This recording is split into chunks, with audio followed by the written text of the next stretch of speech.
What's going on? Iona, what up, Yeah. Gale Nation? Welcome back to H24 Sports. I am your host, Sliced Bread Vin Pincharo. All the way back there, I don't know if you could see him because he's covered by multiple microphones and laptops. It's my favorite rowing boy, Jacob J. Tip Tibnan. And right here, John Tibnan, sorry. No, what? What? What? What? No, I said I'm telling John. Oh, well, no, I still love John. But Oh, I no. love you both. Oh no. And Happy right days. here, everybody no. knows him. Everybody loves him. He is the it's top the- dog saying, oh no, because I think the Heat are losing. No, I Danny have something in my eye. This is gonna Reardon. be a war. Come here, let me blow in your eye. The Heat are down by You 2. have to open the Um, eye, I Danny. can't. Apologize Oh in my advance God. if Danny and I are Danny has- distracted. Danny and I Danny are is watching blind. Game 2 of the Heat Hawk series. I am an I- honorary I Heat won. fan for this I won. series because, as you all know, my hatred for Attaboy. Trae Young Yeah. stems deep in my veins. I won. Sorry about that. Hi, Anyways, guys. we're gonna start with baseball. Oh, yeah. Not to be confused with the whole basketball shenanigans. We are starting Oh with my gosh. the Shenanigans. baseballs. I love the baseball. I love also the hate baseball, too. baseball. You want to know who also loves baseball? Who? Canadians. And Toronto may have the biggest advantage. Canadians hate baseball. And in Nobody baseball. watches in them. baseball. No, Toronto. Have you Oh, ever watched A. a Blue Jays game? A. Sorry, Canada. A. Sorry, A. children. Anyways, so Boston travels there next week, and they were in the news recently because some of their players are unvaccinated, and to get into Toronto, you do have to be fully vaccinated. So one of the starters, Tanner Houck, who's young, upcoming, throws gas. He will not be making the trip because of it, and some same thing with a couple other players. The Yankees don't go until May 2nd, but are expected to miss a few players. Rizzo is one. Judge. Too. Judge maybe. I thought We don't know. Is Judge not vaccinated? He made some weird. You know, remember how the broken thing with Kyrie was going on, and like they extended that to the Yankees and Mets before they got rid of the whole thing. Don't tell me Judge made some like. Judge made a weird. It was not a comment. I don't think it was controversial, right? It was just weird. Okay. It was like it. You don't make that kind of comment he did unless you aren't vaccinated. Does the MLB consider fully vaccinated as including the booster? No. So just the two But doses. It's Canada- either Canada might. two. No, they don't. They It's don't, 2 okay. series or a Johnson Johnson.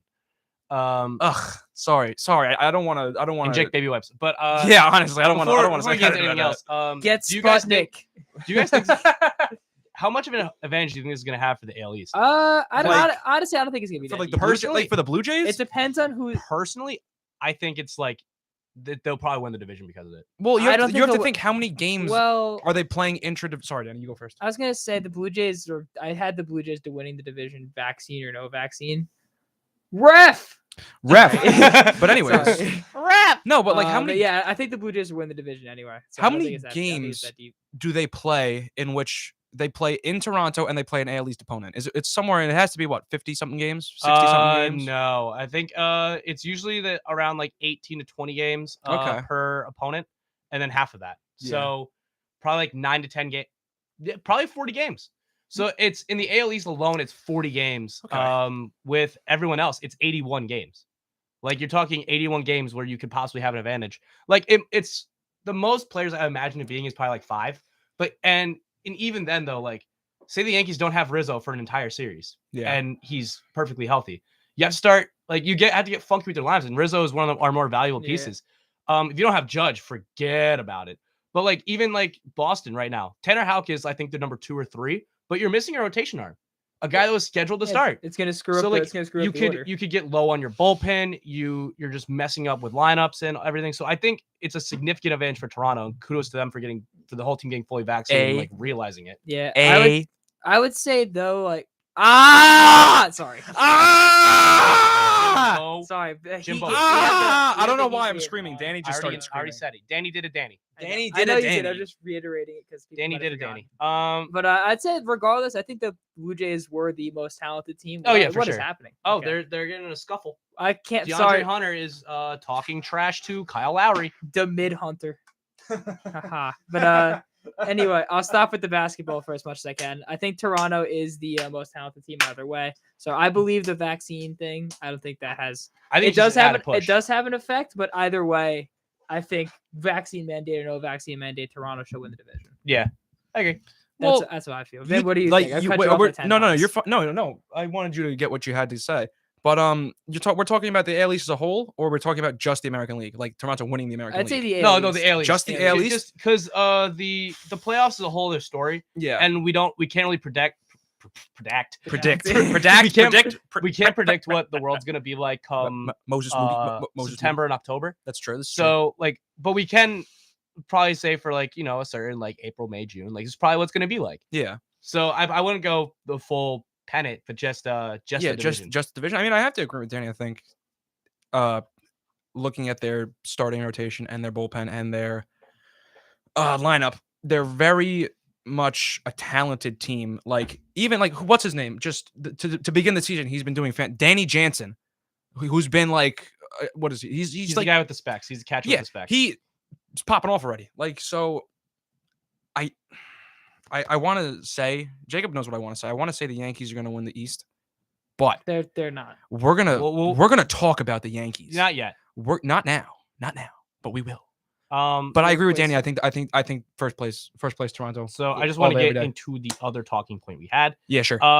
Clayton Kershaw. I don't know if this happened like exactly last Tuesday, but we missed it, or it happened like Wednesday or something. Kershaw had a perfect game, going seven innings through 7, only 80 pitches, and the Dodgers pulled him. Who pulled him? Dave Roberts? Well, that would be the Dodgers manager. Yeah, Dave Roberts. Okay, I wanted to make sure they had the same manager. What a lot of teams are doing, like especially for the first like 1 or 2 rotations through, is putting starting pitchers on pitch counts because of the lack of spring training, so they don't want to like tire them out or anything. But like, here's like where I'm concerned, not concerned, but like maybe a little appalled, really. Clayton Kershaw has done literally everything in the sport except get a perfect game. There are only 23 perfect games in the history of baseball. Has Scherzer had a perfect game? No. The last perfect game was Felix Hernandez in 2011, right? 2012, 2013. I think didn't Burley throw one too? Burley threw one earlier. Earlier, yeah. But like it hasn't happened since we were children. Talk about a name you haven't heard in a long time. No, Mark Burley was on the Hall of Fame ballot. So if you were paying attention, did he get in? No, he didn't. Of course he didn't get in. Wait, but what about Phil Hughes? Phil Hughes is a gem of a person, and I love him. Okay, continue. Anyways, like it was 80 pitches. Like he had 2 innings to go. Like worst thing that happens, he gets a hit, you pull him. Yeah. Like even if he walks a guy, you pull him. Like he's done a no-hitter. Were they trying to be precautious, or was it just again, it's every pitcher and basically every pitcher in Major League Baseball is on pitch count because of the lack of spring training. Oh, okay. So you don't want anybody throwing. They want to accumulate people up, and like obviously the thing is like, oh, Johan Santana, blah blah blah. Johan Santana threw 160 pitches. He threw 100. He got 160. I think it was 157 to be exact. Oh my god. Kershaw wasn't getting nowhere near there. If he goes perfect for 2 innings, maximum, he gets to 110. Really. I mean, like he throws 30 more pitches. You never know. He could throw like as many pitches as it possibly takes. Well, yeah, but it's 2 innings. You're already perfect. Like to stay perfect, like it doesn't really require that many because you're not working with base runners. It's true.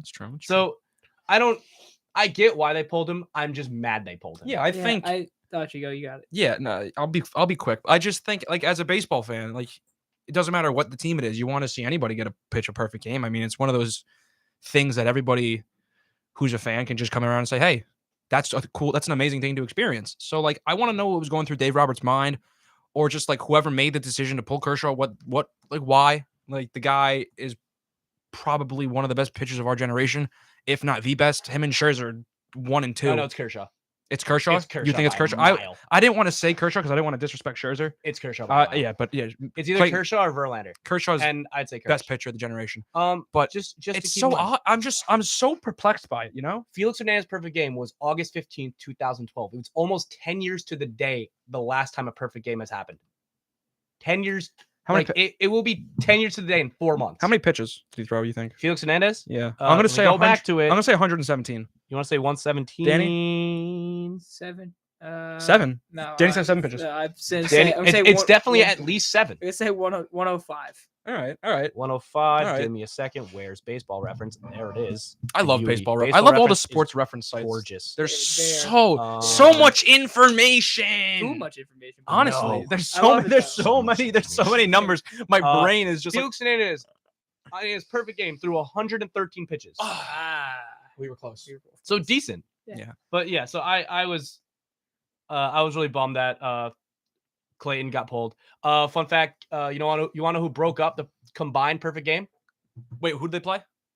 They played the Minnesota Twins. Carlos That was Correa. Gary. It was Gary. Oh my God!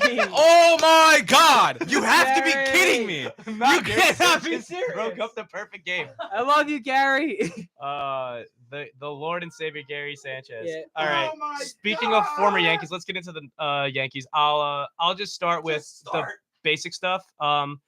After 10 games, Yankees sit at 5-5. They split against Toronto in a 4-game series at home. Not bad. Not bad. Losing 2 out of 3 against Baltimore, however, That is bad. terrible. Offense was Those god are awful. teams you Nestor should and Sevi, be though. molly-whopping. Before I get in all the negatives, Let's start with the positives. Nestor Cortez Jr. and Yeah. Luis Severino Balling combined Cy Young. Can I give a specific shout out can we to Nestor do that Cortez real still? quick? Shout out to you for throwing an immaculate inning. That's awesome. Woohoo! That's awesome stuff. And we couldn't win the Nasty. game. We couldn't win the game, but 5 innings, 12 strikeouts. I drafted him. And they I know still He's pulled him. on my team. Your and team? I drafted him. Yeah. The 9th round. But did you draft? Complete reach. But like, Steal. did I do it? Yes. Yes. Was it worth it? What is he ranked right now? 16. 16. It's all right. Not I'll bad. take that. Not bad. I'll That's take not that. bad. I also have Logan Webb and Justin Verlander and Alec Manoah. Do you want Zach Wheeler? No, I don't want. I just want to get rid of Zach Wheeler. Vin. I have Wheeler and Nola, and I'm not getting rid of Nola because he's better than Wheeler. He's not. I think he is. Zach Wheeler was the runner-up in the Cy Young last year. Brandon Woodruff, who you dropped, was 5th in Cy Young. Yeah. Hey, why'd you drop him? I also 'Cause dropped he's Max. I also stupid. dropped Max Fried Stupid. because no. It's been 2 You know, I starts. picked up Tyler McGill, That doesn't make things better. He didn't pitch. and well I today. have Sandy Alcantara, I dropped Herman Marquez. hold up. You also got rid of Herman Marquez. For Tyler McGill. Also, Yeah, hold on. I did that. Time I out. did that Vin, next to Vin, Jacob did today in you- class. I did get some information from Kyle. I don't think you started your pitcher. What do you mean? Adam Wainwright is Oh my God! But how is he? Adam Oh my Wainwright, God! 5 innings, 6 strikeouts, 2 walks, 3 hits, 16 points Hey, on Vin's bench. the Only fossil. 3 spots for a starting pitcher. Well, Sandy Alcantara is not pitching today. Yes, he was. No, he's not. Herman Marquez is not pitching today. And Aaron Nola is not pitching today. I hate this. I just forget to set my lineup every day. Oh my god. I think half of my team is actually half of my team is on the IL. Oh, you still beat me though. I I just still forgot to did. set my lineup a couple Good game, times. good Good game. Good game. Anyways, I so lost to the let's- Missoula so let me- Paddleheads. let me not Where get- even is Missoula? Where is it? Who cares? Yeah, exactly. Mississippi. Exactly. So let me get onto like why I was very disappointed in this week. Preach, my same, boy. Same old stuff with the lineups and Yeah. giving off days. The Yankees, and this has been going on for a few seasons now since Boone took the helm. There's not been a single consistent lineup. We don't have a 1-hitter. We don't have a 2-hitter, or 3-hitter, or 4-hitter. We don't have that. The one. Everyone moves around so consistently. I think we're already on the 3rd leadoff guy. And You got Josh Donaldson, Anthony Rizzo, and now Aaron Hicks. and LeMahieu hasn't been any of them yet, which is I like LeMahieu at 5. okay. I like LeMahieu at 5. But like that's we'll get into the analytics thing, and this Yeah. is where like you reading analytics is wrong. Like the reason why these people are moving around is because it's like, hey, this guy does better without people on base. This guy does better, when there's a runner on first. This like in situations that like these guys are better. But what the analytics don't tell you is feel and where people are comfortable. People like it's such a meticulous thing with baseball players, but they like consistency. They like knowing like, hey, I know I'm batting 3 every day. Like Rafael Devers, I think bats 2nd every day, and he's comfort knowing, hey, I bat 2nd every day. Kike Hernandez bats leadoff every day. He has comfort in knowing he bats leadoff every day. Mhm. Like if you don't know when you're hit or who's behind you, who's in front of you, it's a mental game, and you keep having to play that day in, day out, and it's just stupid.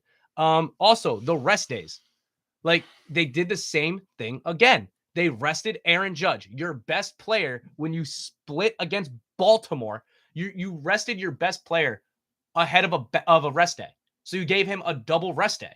For what reason? There's no reason. Like Rizzo should not have been getting a day off. Judge should not be getting a day off. Stanton should not be getting a day off. Like I'd say, especially with him not even being in the field. I'd say yet. like Stanton like once a week gets a day off. Like I'd say once every 8 to 10 days. I Like, only say Stanton just because we're stacked at the DH spot, and like you kind of have to move people around and stuff. but- they could have easily shed some of that DH skin by I don't know, moving the walking trash can of Gleyber Torres. Glaber honestly Maybe. look better at second. He's looked like a good fielder. Maybe you should move Joey Gallo. Oh wait. Oh God, no. Yankee fans love Joey Gallo. Oh my God. I'll get into that Oh, later we too. will. But Oh, like, we even then, will. where Joey's struggling, Sorry. relax. We haven't even gotten there yet. I'm sorry. I'm like where riled Joey's up. I'm struggling. You tired. can keep Giancarlo in the lineup, give Joey a day off, give him to breathe, and then like switch Joey back in. Like you can rotate and get around. Granted, we're in a situation where we shouldn't be in the situation, but we are, and it's stupid, and I hate it. But yeah, that's like the big negatives here. Our pitchings look great outside of Garrett Cole. Figure it out. Look at if you want to know about what we think about Garrett Cole, look at the doc. No one can look at the doc. The doc is private information. Exactly. Look at the doc. Anyways, Garrett Cole also, I don't know if he was hurt today, but How many pitches did he throw? he got pulled in the second inning. How many pitches was it? I don't know, not a lot. He walked the bases loaded. He looked a little iffy the inning before, and then he got. Maybe we thought spring He training. had 3 strikeouts. Maybe spring training is more important than everybody thought. It is. Yeah. He had 3 strikeouts. He yeah. was fine. Anyways, Vin, you can get into the whole analytical thing if you want. I will. I'll rebuttal in this you. discussion, I will sit Danny's back our and- neutral party. I'm the neutral party. I guess I know Jacob likes the advanced stuff. Jacob, Wayne hates it. I will. I will. You speak your piece. Do you want to do it lawyer style? You speak your piece. I I rebut. You rebut, and then we'll take it from there. Yeah, no objections. No objections. Okay. I will sit back So and this is where I'm relax. going to start, right? I was on the internet I think a week or two ago, and I came Objection, internet. and I came across this statistic that when I was reading it, Joey Gallo was 2 for 10. Overruled. Joey Gallo was 2 for 10, but the argument was that's okay because he's hitting the ball at 97 miles per hour in play. A couple things I have an issue with this. My first, it's the issue of the advanced metrics, more specifically exit velo, and Launch angle. Those two specifically, because let me ask you this: why does it matter that it does? Let's start here. It doesn't matter anymore how many times you strike out, what your average is, what your on base percentage is, as long as you hit the ball as hard as you possibly can and you hit it at the right angle. That's all you have to worry about. You don't have to worry about batting 150 below the Mendoza line, which does anybody forget what the Mendoza line was? Because like that's how we used to gauge hitters. And if asking me, Joey Gallo is not a good hitter. Simple as that. But let's get back to it.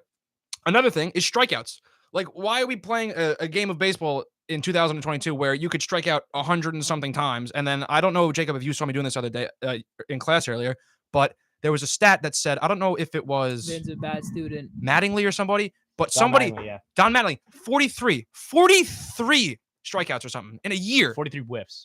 43 whiffs in a single season. 162 games. You whiff 43 times. Joey Gallo struck out more than 200 times in 2018 or 2019. One of the two. Like, and that's just been the overarching problem, not only with baseball, but with the Yankees. They're banking on guys who just hit a home run or they strike out. They go 1 for 4 with a solo home run and 3 strikeouts, and they lose 10-1. You know why? Because they're just so dependent on analytics, and they think they can do things that these other teams do, like the Rays, like the Giants, who are very heavy on analytics, but they can't because they build their team around one-dimensional players. Guys like Joey Gallo, who Jacob and Danny point out a bunch of times. Yes, he's a Gold Glover in the outfield, but guess what? He still bats below the Mendoza line constantly. So do with that what you may. And I'm just like everybody that I have spoken to besides these two, they're mixed bag opinions. Oh yeah, he's not good. Oh, he's good. But like, don't protect the guy because he hits the ball hard, because he hits the ball at the right angle. Don't protect the guy for batting below the Mendoza line and striking out 200 times a year. Protect the guy when he is a good hitter, when he is a good baseball player. Don't come around gallivanting, protecting all these bad hitters because he's hitting the ball 125 miles per hour, but he's out. Is he? I'm gonna go back to that first tweet that I saw. Is Joey Gallo 2 for 10 or is he 10 for 10? Is he hitting the ball 97 miles per hour in play? Is he 2 for 10 or 10 for 10? He was 2 for 10. I rest my case. Thank you. All right. Thank So you. I will get into this and I'm gonna move the mic over here. kind of why I protect Joey Gallo, and I'm not. First off, Danny put in a very good thing. It has been 10 games. No. It has been 10 games. It's been 3 series. It's not the end of the world. It's been 10 games. Granted, is he underperforming? Yes, I get that. Like, I'm frustrated too. But like 10 games. There are 151 more. he will break out of the slump. But If what? he won. But like, let me put like, let me just go on Joey Gallo's head real quick. There's one hit, one thing that he did. I think it was the first series against the Red Sox. At the specific launch angle, the specific exit velo, there were, since the Statcast era, which is 2015, there were 31 things that did that. 21 of those were home runs. The rest of the 9 were base hits. Joey's was the first one at those specific things to be out. Now, that is the way the ball is launched, and that is how the ball is launched. So what that tells me is either one of two things. Wind was really bad that day, or no, because the launch angle. Oh, you're right. The way the ball's getting hit. So wind was either coming in really bad or baseball deadened the ball again, which they're prone to do because it's baseball and they suck. So like even with I saw a thing, remember when Giancarlo Stanton hit the ball and it was out and John Sterling went, it is high, it is far, it is gone, but caught. That whole thing. So at those specific things where Giancarlo Stanton hit the ball 2 times last year, I believe it was Marcus Semien and like another skinny guy hit this ball the same exact way and it went 10 feet farther. The ball's deadened. I think it's pretty evident that it is this year, or at least to start, it's deadened. So there's that aspect. And if you're Joey, the way he's hitting the ball, 7 times out of 10, that ball should be a base hit. And he's getting stuck on the constant 3 out of 10 where it's not. So he's thinking like, I'm smacking the ball the way it's supposed to be. And I'm just like, I can't buy a hit right now. Like, just the way it's just the way the ball's breaking. It is bad luck. It's really what it is. But what happened? 1-0. Ryan Strome scored. Let's go! All the points matter, baby. But when you're like that, you're thinking like, what much can I do? Like like everything's telling me that I should be getting a base hit and I'm getting outs. Like I just kind of got to stick with it, but it's demoralizing. And what's even more demoralizing is these Goomba anti-analytics people being like, hey, Joey Gallo sucks at baseball and all this, and it's just going to get further in his head. Like the best thing you can I'm do, one of those Goombas. just be patient. It will come. Joey, like, it really wouldn't be that big of a deal right now if he had like 2 or 3 home runs. If he had the same amount of home runs as Giancarlo Stanton, 2 or 3. It really wouldn't be that big of a deal. Can I Neutral party? Is it neutral party time? If you're finished, what you gotta say? I mean, also with like analytics, it is how you read it and all that stuff. With Joey, be patient. Again, it's been 10 days. It's been 3 series. Yeah. Like, it's gonna come. Can we agree on one thing though? What? We both rather have Nick Swisher back. No. Dang it! Sorry. I love Swish till the day I die. He's so Swishalicious. Gallo is a much better defender. And like, that is something I will defend, just watching him play out in left. The way the routes he takes for balls, the arm he has. He hasn't made any flashy plays yet or thrown anybody out. Yeah. But what he has done is limit people. Like, he's limited people from going second to home. He's kept them at third. He's limited people from from a double to a single, from reaching for their bases. And that is value that I have seen in the outfield. And I'd much rather have that than having Giancarlo in the outfield, no matter how much I love Giancarlo Stanton. I'd rather have that in the field. I'd rather have that than Aaron Hicks and his noodle arm. So hey, don't make fun. It's not his fault. He had surgery on that. I don't care. I don't like Aaron Hicks. Yeah, he hasn't been that consistent. Wait, kind of a waste. He's been good so far. He hasn't hit. He doesn't have meaningful hits. Danny, is he worth $70 million? Over the amount of years, yes. What was it? 4 years? 7. 770? Yeah. I thought it was a 470. I should say too, I've been against the Aaron Hicks contract. That's a different thing. It is a very team friendly contract. Yeah, it really is. So that's where I'm at with Joey. Yeah. Another thing. Thank you I understand a better portion of the numbers. Thing. He's not locked up. Isn't he a free agent after this year? Yeah, he's a free agent. Okay, bye. Like, walk. That's the thing. He can walk with Judge. Just, oh my God, he's gonna walk with Judge. Just be patient with him.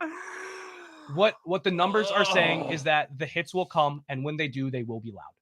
That is basically when the floodgates open. Yeah, here comes the flood. What the numbers are saying is it's not a matter of if, it's a matter of when. Okay. So that's what's going on with Gallo. That kind of eases me a little bit. Yeah, like his WOBA right now, and WOBA is what is WOBA?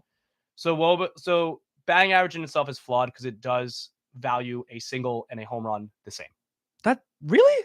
The batting average? Yeah. It's a hit's a hit. It doesn't matter if it's a single or a home run. We got to change that. Woba values each different hit as something better. His Woba right now is abysmal. So it's basically an advanced batting average. Exactly. Okay.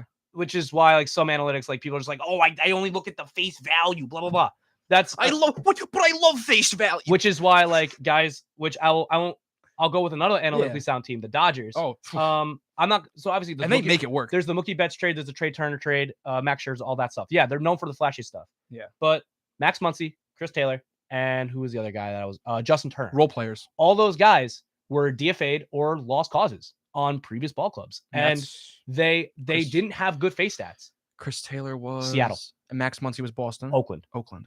Justin Turner was the Mets Yeah. and the O's. And he was on the O's? He was he came up with the O's and then went to the Mets.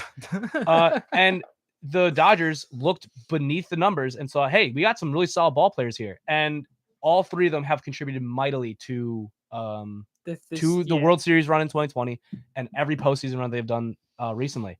Chris Taylor is one of the best utility players in baseball. Max Muncy was a top 10 MVP candidate last year. Also hits the absolute crap out of the ball. Chris Taylor is basically like the Ben Zobrist. He's a second Ben Zobrist. He's what Zobrist was in the Cubs. And then who else? Justin Turner is one of the focal points of that team. Yeah. One of the best third basemen of the last, like one of the more underrated third basemen of this era. So that's what analytics like. Even look at Andrew Heaney. Oh, don't make me think about that. 10 innings, shutout ball, 3 hits allowed, and like 15 strikeouts for the Dodgers. He's been very good. He's been amazing through 2 starts, and he was the worst pitcher on planet Earth. For us. I mean, also like there's a little bit of New York pressure too when you think it's about a lot. Yeah, but that's LA what I'm pressure, saying with LA Gallo. No one LA likes pressure's the no, Danny. LA is full of a bunch of hippies, and you could quote me on that because I can't stand the state of California. No, I do not like Los Angeles. There's more pressure playing on New York because it's the sports mecca, it's the media capital of the world, and it's just overall. It's everything you said about Joey Gallo. Yeah, it's everything there. That is why Andrew Heaney doesn't work out in New York. That's why Sonny Gray didn't work. That's why Sonny Gray doesn't work out. But like, Burnett had one good season. But Andrew Heaney goes over. He's this analytical darling, and he's like, "Oh, his strikeout numbers are good. He's got to figure out some stuff." And they figured it out. And yeah, it's a risk, but once you figure it out, you could have an ace on your hands. Yeah. And Andrew Heaney through 2 starts. Granted, could things change? Absolutely. But right now, he's already has his 2 best starts better than every single start he had the Yankees. And he had a good start against Boston in Fenway. He did. Yeah, he won like 6 innings. Very good pitching. I think that was the last his last. And then he stunk every other time. Yeah. But like that's like you just have to be patient and trust the numbers. Yeah. So am I disappointed with Joey Gallo so far? Absolutely. But I'm willing to wait. I think my cutoff is like mid-season. June 1st. Mid-season. June 1st. If he can't figure something out then and show me something, then I'm gonna turn. But like I'm still gonna be positive on him because again, as a player, the last thing you need is an entire like fan base, getting down on you, especially your fan base, because like they don't think you're trying hard enough, even though he clearly is. Okay. Hey, let's get neutral because we've been talking about this for 30 minutes. Okay, so I mean, I like what it makes sense. Man, everyone's staring. This is pressureful. Okay, so first of all, halftime update. We'll get to the basketball segment. Heater up 2 at half. He's a Trae Young hater, so that's fine. Anyway, my point, I guess what I want to start off is that I feel like analytics do matter. I want to say that too. I feel like there's some analytics that do matter because if you look back at the past like couple World Series teams, like the Astros consistently are consistently up top for like exit velocity, launch angle, stuff like that. Mm-hmm. So are the Braves, so are the Nationals a few years ago, the Dodgers too that you pointed out as well.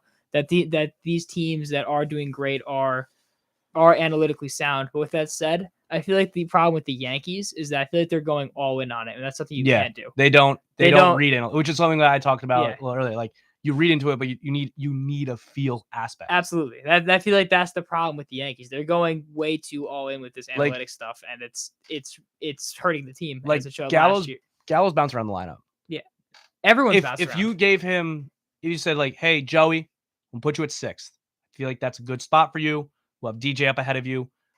He can probably get guys in, because he's go runs the scoring position, all that, and he's typically a higher average guy. So you're gonna have a guy on and just do what you got to do. Yeah.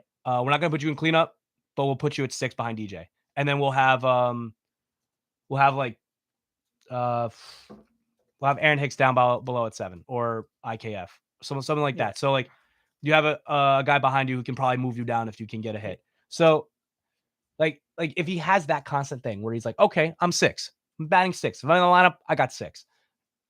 I feel like a decent amount of that pressure goes away. It does, and because like you're not jockeying around the line. Like I think the only person that stayed consistent this entire season has been our best player this season so far. I would argue has been Giancarlo Stanton. Honestly, it's been Hicksy. It's been Hicks, but because he's batting 333. Yeah, but like Hicks and Stanton. Stanton's been at 4 the whole time. Yeah, and when he hasn't been at 4, he's been out of the lineup. Yeah, but he's been good. Like that's what I'm saying. Like even dating back to last year when they're jockeying around the lineup too. Stanton was always at 4. If I remember correctly, he's always at 4 because he's comfortable there and he started to play well. Yeah, it's really a simple concept. I wish Boone could realize that. I don't even know if it's on Boone, but I feel like Boone should have or it's just the people, it's just the analytical people up front that make those decisions. And I feel like Boone, like that was my problem with Boone. Like just you just made a light bulb click on my head. Just grow a set, talk to them, be like, this is the lineup we need. If we do this every day, we'll show results. Literally you said Boone and the light bulb went off my head because what do all these teams that succeed under the analytics all have in common? So Tampa Bay would have Kevin Cash. Yep. If you're going with management, there's Kevin Cash. There's Dave Roberts. Yep. There's Houston. That would be who? Dusty Baker. Not Dusty Baker. AJ Hinch. Alex Cora. Those guys. So what do all those guys have in common? They like baseball. No. I think they do like baseball. They aren't puppets for their general managers. Fair enough. They are competent. They can make decisions on their own. They can work on the fly. They don't have a preset plan. Mm-hmm. Aaron Boone is a spineless child. I wouldn't call him spineless. I just want to see him get an actual shot. Has Cashman's mouth in his own, telling him what to do and say, and when to do it and when to say it. So you cannot succeed in sports when your coach, when your manager, whoever is just a puppet for the higher ups. That's just not how. There's just no area for success there. You see what I'm trying to get at? Yeah. How much time are we at? At least like 35 minutes. 32 minutes. So how about this? You want to? I'd say good talk. Good talk. Let's take a break. We'll go to basketball. We'll come back with some basketball. We're going to talk about what's been going on in the playoffs. Some upsets, some not upsets, some cool stuff. Some balding Shout out trade. to Kai. Marcus Smart won Defensive Player of the Year. Let's go, Marcus. Win Smart. one for the guards, we'll be right baby. Back. Marcus Smart. Marcus Smart. It should have been Bam. Yeah, it should have been probably. I mean, I also